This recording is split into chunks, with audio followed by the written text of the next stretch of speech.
Welcome. This is Reviews This Week. This is something I'm going to be doing on a weekly basis, which is pretty much just going to be doing whatever I watch this week. I'm just going to review whatever it was, new, old, whatever it is. If I watched it, I'll be reviewing it right here. So, without further ado, let's just hop right into the first thing I watched this week. Shang-Chi and the Legend of the Ten Rings is a movie I'm just going to be calling Shang-Chi from now on. Shang-Chi wasn't something I was necessarily looking forward to. I haven't really been the biggest fan of Marvel's latest projects since Endgame and maybe Far From Home, and at first I wasn't sure if Shang-Chi was the movie to revive my Marvel interest, or if I'd have to wait for No Way Home or something like that to find something worth sticking around for. But I am pleased to say that this is the least Marvel-feeling movie that we've had in quite a while. It's not afraid to tell its own story and lean away from a few Marvel tropes that other movies usually tend to lean on. The best thing I can say about this movie is that the action is top notch, even for a superhero movie. I'm not usually into kung fu, but this stuff is above par when it comes to Marvel movies, trust me. The acting is pretty great all around, especially when it comes to Tommy Leung as the Mandarin. This is a standout villain when it comes to Marvel, and it's not hard to follow his motivations or sympathize with his cause at all.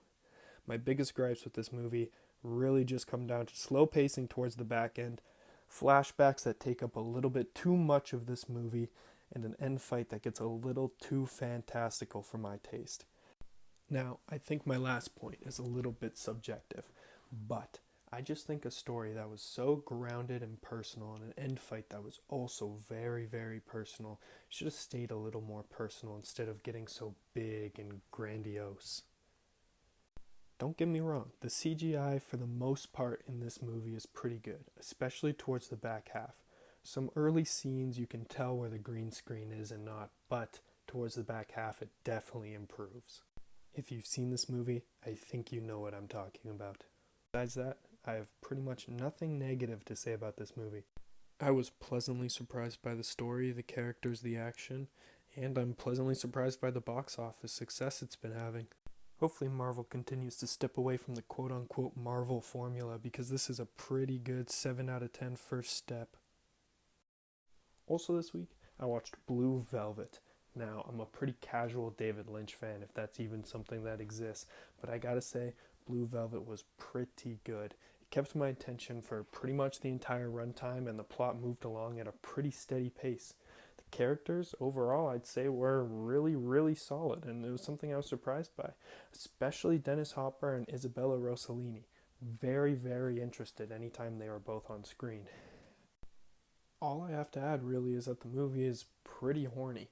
The story revolves around a boy coming back from college for the summer, and then he kind of stumbles across a town mystery that unveils a pretty grimy underbelly on a pretty beautiful town.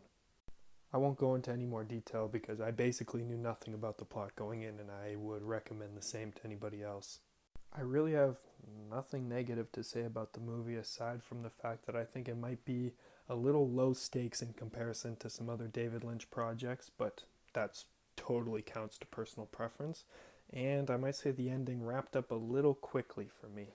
Everything just seemed a little cookie cutter, and it seemed to all wrap itself up all a little too neatly. But once again, that's just my opinion. I thought this was a pretty good 8 out of 10 movie in my opinion.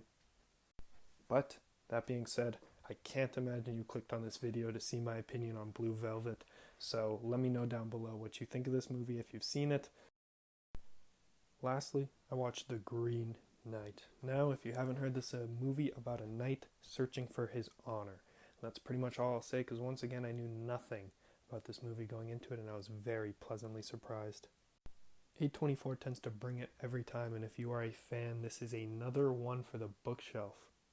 The visuals in this movie are almost one of a kind. Some of these visuals absolutely dropped my jaw and kept me hooked on the screen the entire runtime.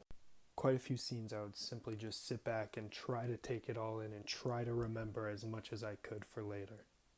And the visuals pretty much have to be amazing because it's almost all the movie gives you. Besides an amazing, career-defining performance by Dev Patel, this movie really doesn't have much of a driving force. simply just being on the journey with our hero, watching what he has to do, and trying to realize the puzzles and stuff he might not have picked up along the way to see what this journey truly is about. This movie definitely isn't for everybody, seeing as narratively there's not much driving it, and action wise there's basically none whatsoever. A lot of people are going to be disappointed going to see this movie, or I guess now renting it or buying it, or however they'd be seeing it now. A lot of people are not going to get the fantasy action movie that some of the trailers might make it look like. There's pretty much no sword on sword action. I don't believe there's any at all. But really, if you come for the story and you come to really see what this character goes through to find what he's looking for, you'll find that. And you'll find a very satisfying movie on top of that too. I'd recommend this movie to anybody who likes A24, likes this genre, doesn't mind a slow movie, and really like The Lighthouse. So yeah, if any of this seems interesting to you, I would highly, highly recommend seeing this however way you can. And if this channel really goes anywhere, I can really see myself making a full-length video just talking about the Green Knight, its themes, its visuals, its everything. Really just calls for a deeper look that I'm not going to be able to give it in this video. Hey, thanks for sticking around for the whole video. If you made it this far, I greatly appreciate you watching this whole video. This was my first ever YouTube video. A like, a subscribe, that would go super, super far. If you like this type of content and you need a little bit more of it week to week, I'm your guy. Here it is, new sub. I would greatly, greatly appreciate it. I'm going to be try to be posting Tuesdays, Thursdays, more if I possibly can. But yeah, thank you so much for sticking around watching this whole video. I greatly appreciate it. Like, subscribe goes way, way further than you think. And yeah, thank you. If you thought this video was good, let me know down below. If you thought it was super bad, let me know down below as well, so I'll do better next time. And yeah, that's it. Have a great day. Thank you.